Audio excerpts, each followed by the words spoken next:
Alhamdulillah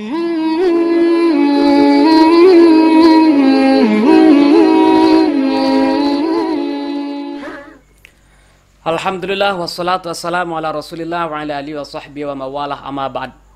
Pada kesempatan yang mulia ini kita akan membahas sebuah berita yang berasal dari Gerbang Indonesia News ya, yang memberitakan tentang menikah bermahar 30 juz Al-Quran.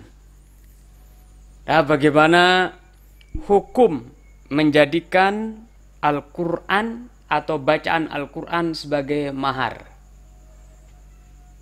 Sebelum kita membahas tentang masalah hukum menjadikan hafalan Al-Quran sebagai mahar, perlu kita pahami bahwa syarat dari mahar itu ada dua. Atau sesuatu yang bisa dijadikan sebagai mahar itu ada dua macam. Yang pertama adalah mutamawwalun, sesuatu atau barang yang memiliki nilai atau harga. Bahkan Rasulullah SAW memerintahkan untuk memberikan mas kawin sekalipun itu cincin besi. Yang penting intinya adalah ada harganya. Kemudian yang kedua adalah manfaat atau jasa. Dan kedua-duanya ini, baik mutamawal, harta atau barang yang memiliki nilai ini, maupun manfaat atau jasa ini, harus kembalinya kepada perempuan, bukan kembali kepada laki-lakinya. Nah, oleh sebab itu kita akan bahas pada kesempatan ini. Nah, oleh sebab itu untuk menjawab pertanyaan ini kita akan membaca sebuah kitab yang berjudul Al-Mawsu'ah Al-Fiqhiyah Al-Kuwaitiyah ya. Di sini juz 17. Dalam kitab ini dijelaskan hukmu ja'li tahfizil Quran Al-Karim sidaqan. Hukum menjadikan tahfiz Al-Quran sebagai mas kawin.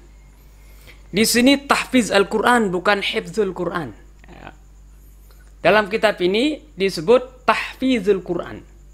Berarti beda dengan hifzul Quran. Kalau hifzul itu menghafal.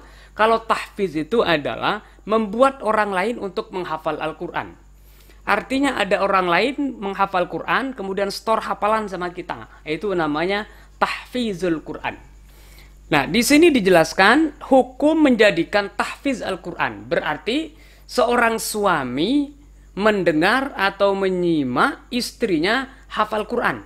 Itu yang dimaksud di dalam kitab ini. Bukan suaminya yang baca Al-Quran waktu akad nikah kemudian didengar oleh orang. Bukan begitu maksudnya. Nah, bagaimana hukumnya? Ikhtalafal fuqaha'u fi jawazi ja'li tahfizil Qur'anil Karim sidaqan lil mar'ah. Para ulama fikih berbeda pendapat dalam masalah kebolehan menjadikan tahfiz Al-Quran sebagai mas kawin terhadap perempuan. Fazahabal Hanafiyah wal Malikiyah. Nah, ulama-ulama yang bermazhab Hanafi dan Maliki di sini berpendapat, dan salah satu daripada riwayat dari Imam Ahmad mengatakan adami jawazi ja'li tahfizil Quran sidaqan lil mar'ah. Tidak boleh untuk menjadikan tahfiz Al-Quran itu sebagai mas kawin terhadap perempuan. Nah, alasannya di sini adalah firman Allah, wa uhilla lakum ma wara'a zalikum an tabtaghu bi amwalikum. Berarti harus dengan pakai amwal di sini. Bukan di sini dengan pakai tahfiz tadi itu, artinya nyimak istrinya hafal Quran. Ini menurut ulama-ulama bermazhab Hanafi dan Maliki. Dan alasannya juga li'anna tahfizul Quran la yajuzu ay yaqa' illa qurbah li fa'ili.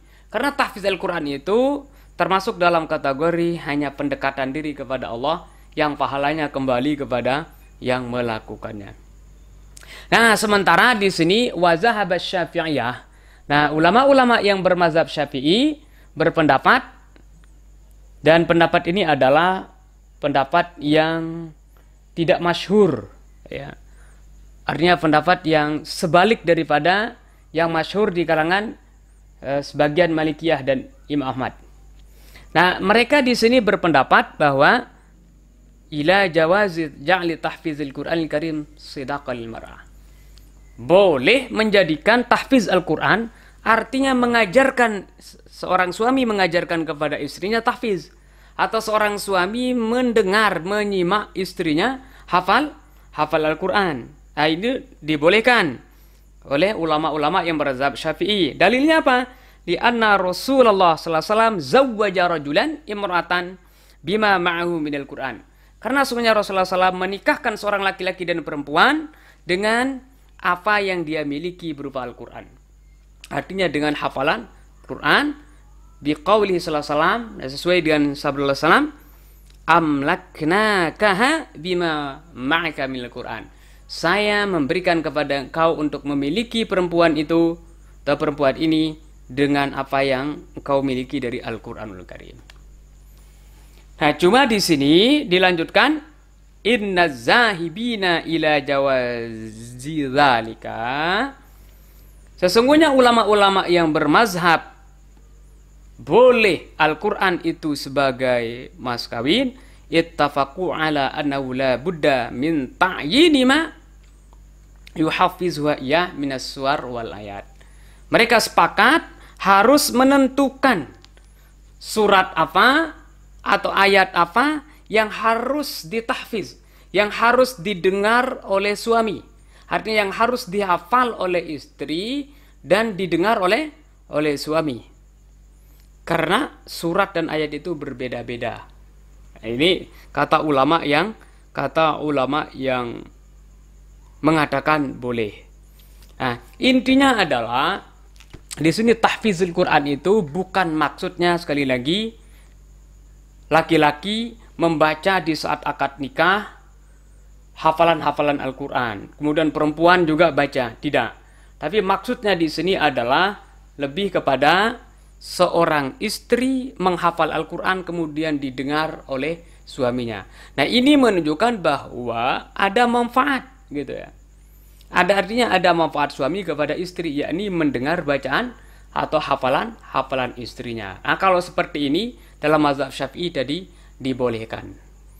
Dan sebelum ini juga saya tanya kepada salah satu daripada teman yang nikah ini. Kebetulan yang nikah ini adalah santri saya waktu dia berada di Jakarta.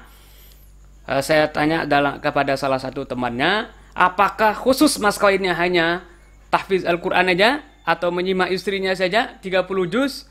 Tapi ternyata bukan. Selain daripada hafalan Quran 30 juz ini, mas kawinnya juga seperangkat alat sholat dan ada uang juga yang jadi mas kawinnya.